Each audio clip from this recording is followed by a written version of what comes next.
Y a-t-il une divergence ou des divisions au plus haut sommet de l'État français? Y a-t-il des relations tendues entre le président français Emmanuel Macron et son ministre de l'Intérieur Bruno Retailleau à cause du dossier algérien? Nous venons d'avoir la confirmation qu'entre Emmanuel Macron et son ministre de l'Intérieur Bruno Retailleau, il n'y a pas de désaccord pour le fond. Au contraire, les deux hommes ont organisé un déjeuner privé au cours duquel le dossier algérien a été abordé par le président français et son ministre de l'Intérieur, ont mis les points sur les i et ils se sont mis d'accord autour de la même stratégie qui est la stratégie de la fermeté à l'encontre du pouvoir algérien. Il n'y a pas de division profonde au plus haut sommet de l'État entre Emmanuel Macron et son gouvernement. C'est finalement une stratégie qui a fait croire au pouvoir algérien qu'il y a des divisions au sein de l'État français. En réalité, c'est un choix délibéré. Bruno Retailleau joue le rôle du méchant et du sévère et du dur à cuire avec le pouvoir algérien. Et le Quai d'Orsay, la diplomatie française, et l'Élysée, la présidence française, elle joue le rôle du tendre, de celui qui tend la main. C'est une répartition des rôles qui a été délibérément choisie, certainement pour désorienter le pouvoir algérien. Le président de la République est parfaitement conscient qu'il faut engager un bras de fer. Et même si la dénonciation des accords de 1968 ne doit pas être le début de notre riposte, nous sommes sur la même ligne. Y a-t-il une divergence ou des divisions au plus haut sommet de l'État français? Y a-t-il des relations tendues entre le président français Emmanuel Macron et son ministre de l'Intérieur Bruno Retailleau à cause du dossier algérien? Depuis plusieurs semaines, depuis même le début de cette année 2025 et l'intensification du conflit diplomatique entre l'Algérie et la France, nous avons remarqué tous des différents sons de cloche au plus haut sommet de l'État français. Un Emmanuel Macron qui ne critique pas beaucoup le pouvoir algérien, qui même appelle à l'apaisement, il essaye d'imposer la négociation, il essaye même de privilégier la négociation au lieu de parler de sanctions et de ripostes fermes et de menaces, et son ministre de l'Intérieur, qui, lui, Bruno Retailleau, au contraire, est très offensif contre les autorités algériennes, qui parle de ripostes graduées, de menaces, de bras de fer, de rapports de force, de sanctions, de dénonciation de plusieurs accords, de révision des relations bilatérales avec l'Algérie, de la mise à fin ou de l'enterrement des privilèges accordés aux Algériens ou à l'Algérie ou aux autorités algériennes. Deux discours opposés. Et la diplomatie française, le Quai d'Orsay, qui est au milieu de ces deux discours. Un jour, le chef de la diplomatie française adopte des positions conciliantes d'Emmanuel Macron, et un autre jour, il essaye de suivre un peu la sévérité, la dureté qui est la marque de fabrique de la méthode de Bruno Retailleau. Le pouvoir algérien a profité de ces divisions en croyant qu'elles étaient réellement entretenues au sein de l'intérieur du pouvoir français par des malentendus ou par des incompréhensions ou par un désaccord profond qui opposerait Emmanuel Macron à son gouvernement au sujet de la gestion de la gestion du dossier algérien. Voilà. De l'attitude que l'État français devrait adopter face aux autorités algériennes dans cette crise politique et diplomatique qui a commencé, je vous le rappelle, à la fin du mois de juillet 2024. Au final, le pouvoir algérien a surfé sur ce désaccord pour essayer de déstabiliser les autorités françaises en se concentrant ses attaques et en lançant des missiles extrêmement violents et des flèches empoisonnées uniquement contre Bruno Retailleau. Et Bruno Retailleau a été, le ministre de l'Intérieur français, la cible privilégiée d'une campagne médiatique, de déclarations politiques, de déclarations officielles de la part des autorités algériennes.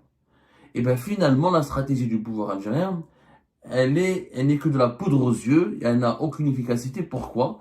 Parce que nous venons d'avoir la confirmation contre Emmanuel Macron et son ministre de l'Intérieur Bruno Retailleau, il n'y a pas de désaccord pour le fond. Au contraire, les deux hommes ont organisé un déjeuner privé le 5 mars dernier, au cours duquel le dossier algérien a été abordé par le président français et son ministre de l'Intérieur, et les deux hommes ont accordé leur violon, comme l'a révélé Le Figaro, c'est le média français qui a révélé cette information. Il y a eu un déjeuner privé, il y avait un rendez-vous privé consacré essentiellement uniquement au dossier algérien entre Emmanuel Macron et Bruno Retailleau. Et au cours de ce rendez-vous, le président français et son ministre de l'Intérieur ont mis les points sur les i et ils se sont mis d'accord autour de la même stratégie qui est la stratégie de la fermeté à l'encontre du pouvoir algérien. il n'y a pas de division profonde au plus haut sommet de l'État entre Emmanuel Macron et son gouvernement. Ce son de cloche ou les éléments de langage qui sont différemment employés entre le ministère de l'Intérieur, la présidence française et le chef et la diplomatie française, c'est finalement une stratégie qui a fait croire au pouvoir algérien qu'il y a des divisions au sein de l'État français. En réalité, c'est un choix délibéré de se répartir les rôles. Bruno Retailleau joue le rôle du méchant et du sévère et du dur à cuire avec le pouvoir algérien. La diplomatie, le Quai d'Orsay, la diplomatie française et l'Élysée, la présidence française, elle joue le rôle du tendre, de celui qui tend la main, qui ouvre ses bras et qui essaye de se réconcilier ou de se concilier avec l'Algérie.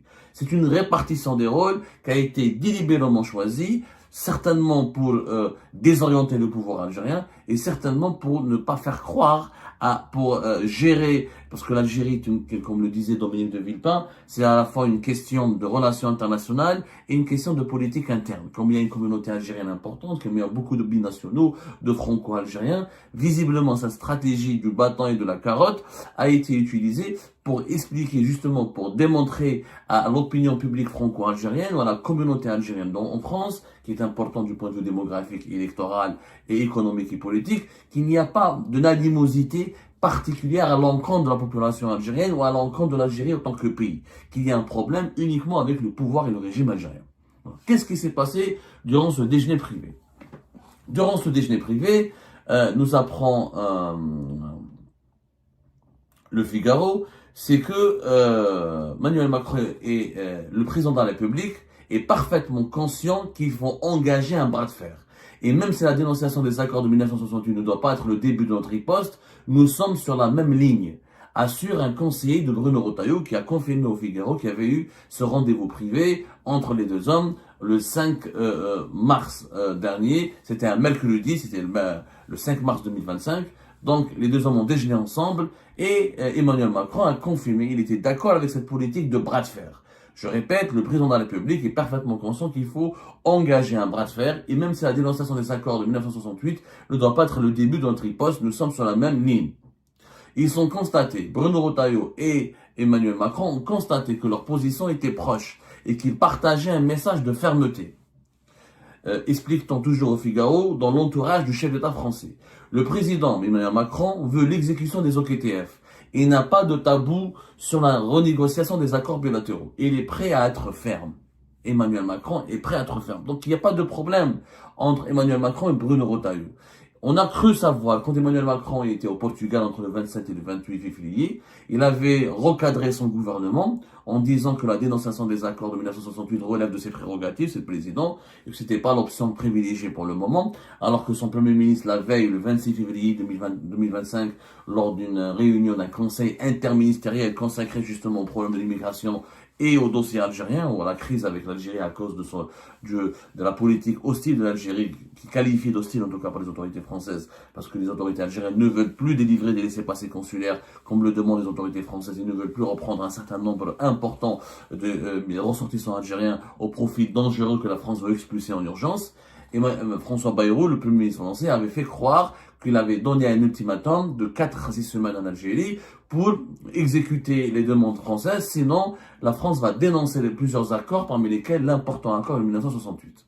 Cette idée, le Figaro nous explique, c'est pas Bruno Retailleau qui l'a imposé à François Bayrou. François Bayrou l'a lui-même annoncé spontanément, c'était sa propre initiative. Et qu'elle n'avait pas été, François Bayrou n'avait pas demandé l'avis, ne s'était pas concerté suffisamment avec Emmanuel Macron à ce sujet. C'est pour ça qu'Emmanuel Macron a démenti davantage François Bayrou, mais ce démenti, ce rappel à l'ordre d'Emmanuel Macron n'était pas destiné à Bruno Retailleau. Donc, entre les deux hommes, il n'y a pas de malentendus ou de désaccords concernant l'Algérie. Au contraire, selon toujours les révélations qui ont été faites par le Figaro, au cours de ce rendez-vous privé, apparemment c'était un déjeuner, selon les sources françaises à qui nous avons posé la question, Emmanuel Macron a pu livrer son analyse à Bruno Retailleau. À ses yeux, la France essuie un accès, selon Emmanuel Macron, la France a essuyé un accès de mauvaise humeur d'Alger en raison de la reconnaissance par la France l'été dernier, fin juillet 2024, de la marocanité du Sahara occidental. Un sujet de contentieux inflammable entre l'Algérie et le Maroc. L'entourage d'Emmanuel Macron a confirmé aussi au Figaro que le canal n'est pas rompu avec le président algérien Abdelmadjid Tebboune. Il y a toujours donc des échanges et des contacts. Et là, ça démontre et ça confirme les révélations qui ont été faites par Algérie Part récemment, où nous avons expliqué que Emmanuel Macron avait envoyé un message aux autorités algériennes pour leur expliquer,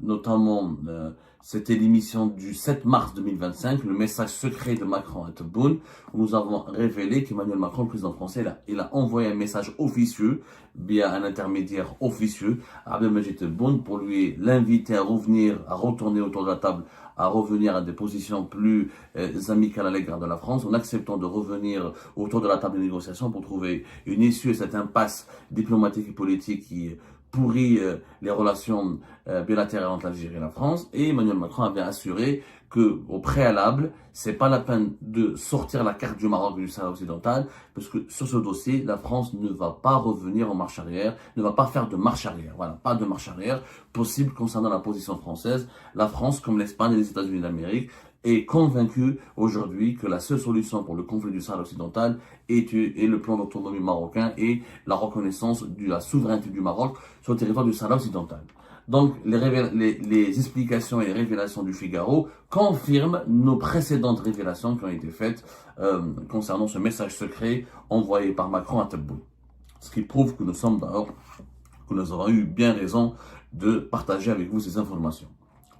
Donc, pour conclure, lors de leur rendez-vous privé, Bruno Retailleau et Emmanuel Macron ont identifié deux dangers concernant deux conséquences fâcheuses de cette crise diplomatique et politique avec l'Algérie. D'abord, le dossier de la lutte de la coopération antiterroriste et la détention de Boualem Sansal.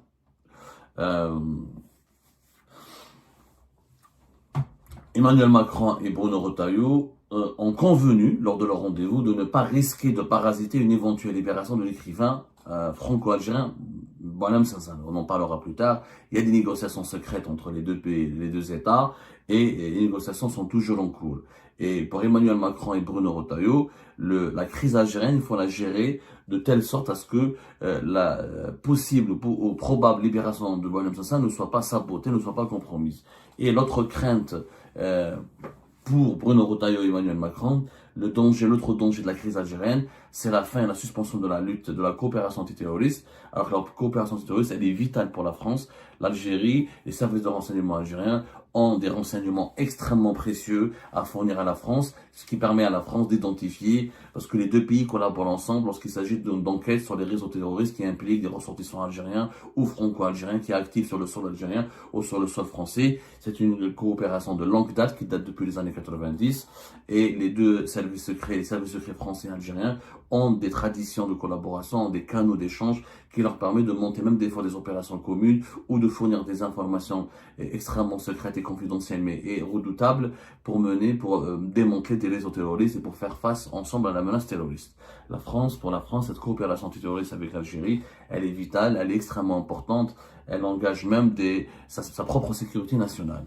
Donc ce sont les deux dossiers qui alimentent les craintes d'Emmanuel Macron et de Bruno Retailleau. Mais les deux hommes sont d'accord pour à la fois une stratégie de fermeté, mais sans aller vers la rupture. Ni Emmanuel Macron ni Bruno Retailleau n'ont abordé ou n'ont évoqué la nécessité ou l'option catastrophique d'une rupture totale des relations avec le pouvoir algérien.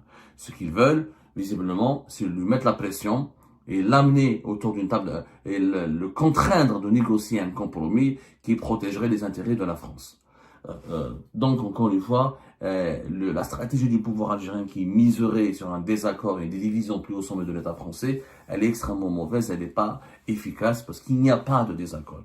Emmanuel Macron veut ce que veut Bruno Retailleau, mais Emmanuel Macron le veut aussi, à savoir l'expulsion des migrants algériens les plus dangereux qui menacent la sécurité publique ou l'ordre public en France, et une lutte plus efficace contre l'immigration clandestine, et la libération de Boualem Sansal, et la fin des pressions algériennes concernant les délivrances des laissez-passer consulaires, ou la fin aussi des pressions algériennes concernant le dossier du Maroc et du Sahara occidental. Et ben c'est la fin de cette vidéo les amis. Je vous remercie comme d'habitude pour avoir suivi jusqu'à la fin.